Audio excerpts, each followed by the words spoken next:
Greetings, my tutor. My name is Abel Malate, and I'm a student to higher education diploma in social work, and I'm professionally a youth support worker.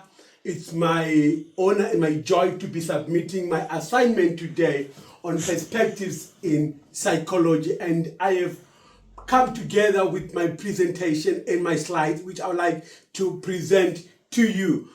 First and for all, psychology is the scientific study of the mind and the behavior of a person. So today we're discussing about my assignment. Can I have my next slide, please? As I discuss, my first presentation today is a description of two psychological perspectives.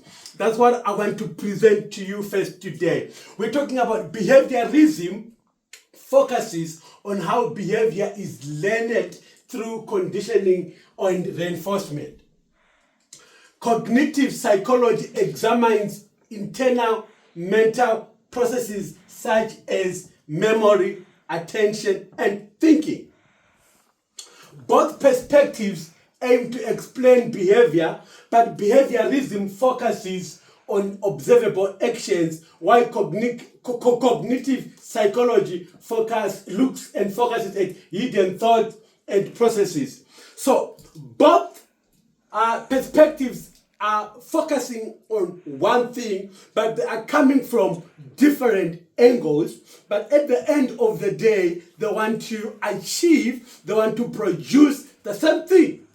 But they all come with their advantage and their disadvantages. You see that behaviorism focuses on observable, something that we see, but cognitive psychology looks at hidden thought. So one of them is showing us external things, something that we can point to, something that we can observe, but cognitive psychology is showing us the hidden things.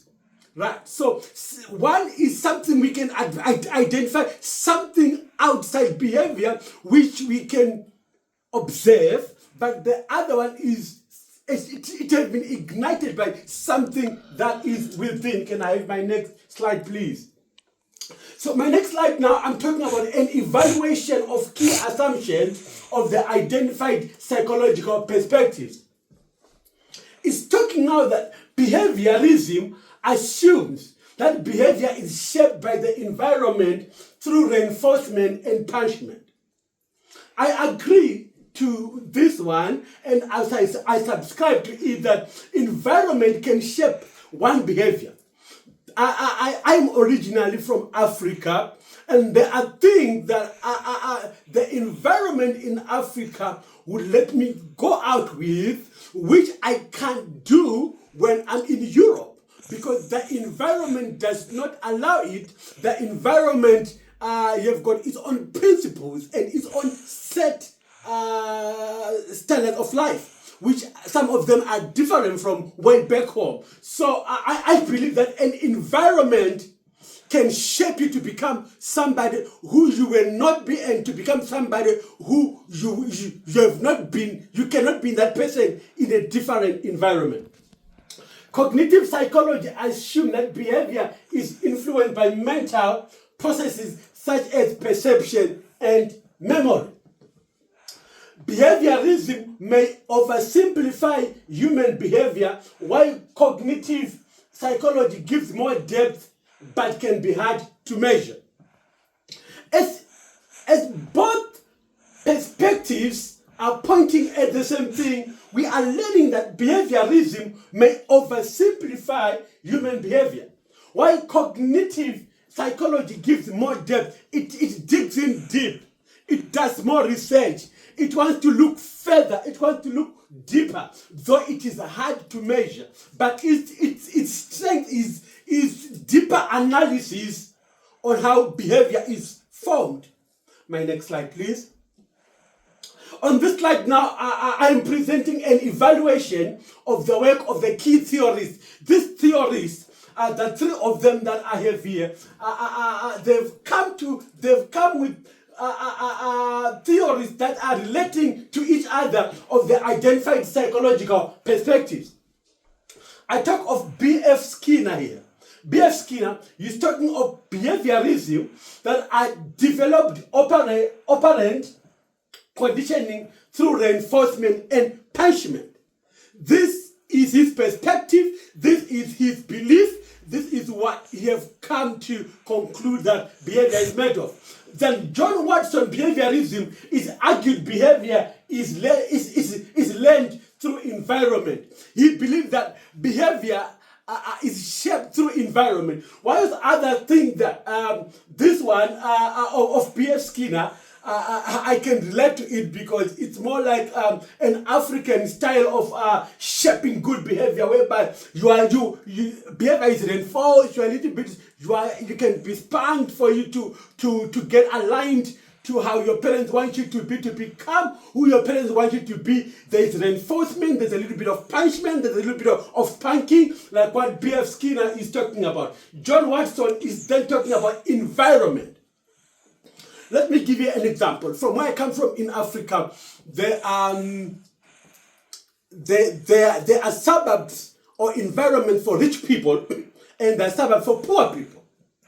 There are behaviors that people in rich environments or in rich places they do, like they play golf and they do some kind of sports that you don't see in environment of the poor people. So I believe that environment can shape you to become a person who you have not been, but because you are in a certain environment, there are things that I myself, coming into Europe, I've been pushed by the environment to begin to do something that I would not have done when I was back home. But the environment being conducive is pushing me or is putting me at a place to learn new things because of exposure and because of the availability of resources in the environment.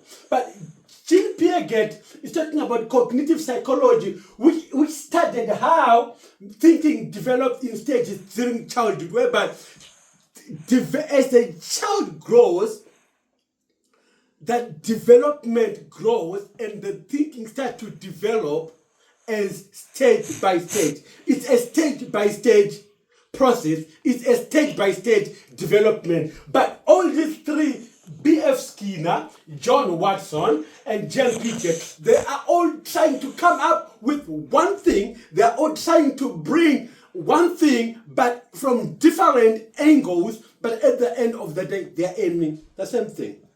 The next slide, please. On this slide, I'm going to be presenting now on an analysis of the similarities and differences between two perspectives in psychology. Both perspectives aim to explain why humans behave as they do. Behaviorism focuses on observable actions. Cognitive psychology focuses on internal thought processes. Behaviorism ignores mental processes, whereas cognitive psychology highlights them. So, there are similarities. They are trying to achieve the same thing as I said, but there is a slight difference that says behaviorism ignores mental processes, which is an important aspect as well, whereas cognitive psychology then comes to highlight it. So cognitive psychology is coming to strengthen the weakness of behaviorism. What behaviorism have ignored in its process, cognitive psychology have come to bring it and highlight it because it is important. Well, I believe that mental processes are very important in every area of life and at every stage. Can I have the next slide, please? On this slide now, I want to be comparing the strengths and the limitations of the two identified psychological perspectives. So I bring to you that behaviorism is scientific and based on observable behavior, but it oversimplifies human experience. So as much as it is observing this behavior, but also it is is oversimplifying, or it is not focusing so much on human experience, which is also an important factor, which is also an important aspect when we are talking about the formation of the behavior of an individual. Cognitive psychology recognizes the complexity of mental processes, but it relies on indirect method. So you can see that the perspective, they all have got the highs and lows, they all have got the advantages and disadvantages. But at the end of the day, they are all looking at achieving or at forming great behavior. They are all focusing at coming up with great behavior.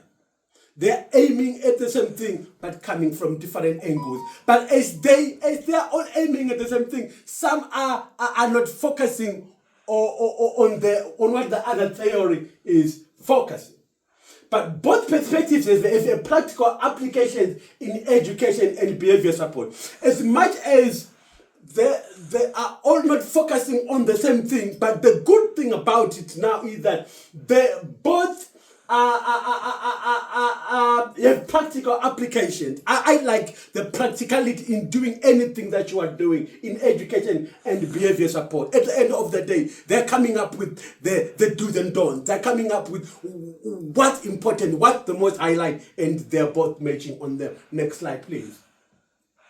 On this slide now, I bring to you an evaluation of the application of the two perspectives to contemporary issues in psychology. Behaviorism is applied in behavior management programs and therapies such as token economies, which is an important aspect when we are talking about behaviorism and behavior management. Cognitive psychology is applied in CBT, cognitive behavior therapy, for anxiety and depression. Both are used together in schools and in youth services to support mental and healthy behavior of the youth. We deal with this on my day-to-day basis when I'm working with youth in communities, youth in churches, youth in their homes. And we're trying to improve the mental health of youth wherever they are by applying these perspectives. Next slide, please. On this slide now, I present to you the application, apply the identified psychological perspective to explain behavior in a real-world scenario. So we are now talking about the practical issues. I will share one of the practical issues here for my son. A young person develops a phobia after being bitten by a dog. Behaviors explain that this through classical conditioning. Cognitive psychology explains the phobia through irritational beliefs, e.g. all dogs are dangerous. Both perspectives can help design intervention to reduce fear and support recovery.